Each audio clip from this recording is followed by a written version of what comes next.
You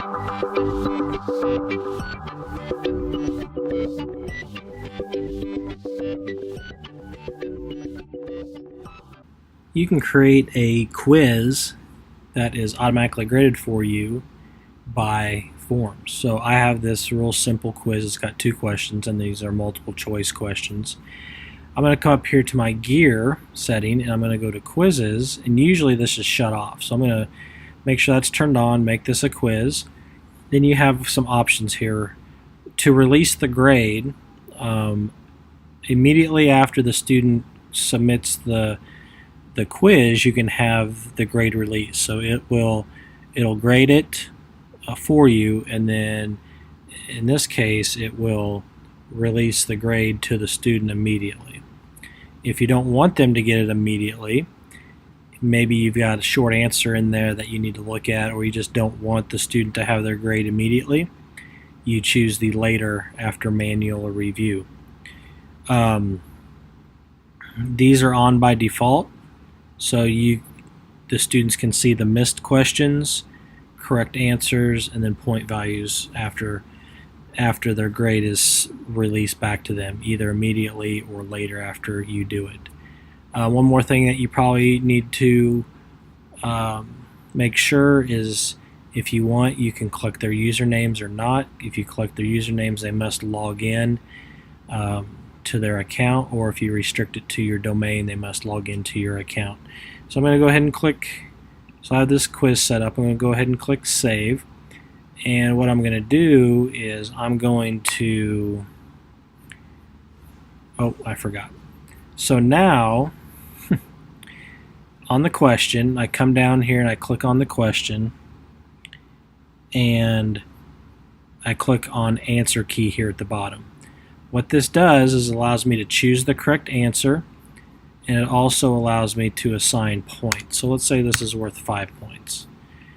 And I can also add some feedback if I want to add feedback for incorrect answers or correct answers, and you can also add a link to a website, to anything with the link. You can add that here with your incorrect and correct answers.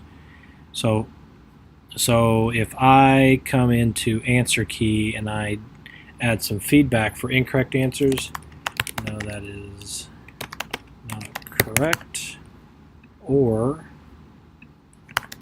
great job, something like that. So I can customize that feedback, and I can always edit it or delete it here. So I come down to the next one, I click in it, and I click on Answer Key, and I choose the correct answer, and this one is worth 5 points, and I'm not going to add any feedback to that. So, all right, so this one's ready, so I'm going to go ahead and preview it. And so here's what it looks like. You see, the student will see how many points it's worth, and they come over here and they can answer it and click Submit. And once it's done, then they have the choice. Since I chose to immediately release the grade, they can view their score, and then they see that they got 10 out of 10, and that the answer, if it was right, has a green check mark there, and it highlights the correct answer, and there's my feedback. If I go back to the form, and let's just mark these wrong so we can see what they look like. There's a red X there. It shows the correct answer with the feedback. So that's what the student sees on immediate feedback. If you go back in here, you can see that there are 2 responses. I can look at the responses. So here's the summary. One person got it right, one person got it wrong. I can go into each question, and I can view the options there, see the responses, and then I can also go into individual grades. And on individual, this is where you want to collect their usernames or their emails so that you know who's you're looking at. So that's how you set up a quiz in Forms and have it grade that quiz for you.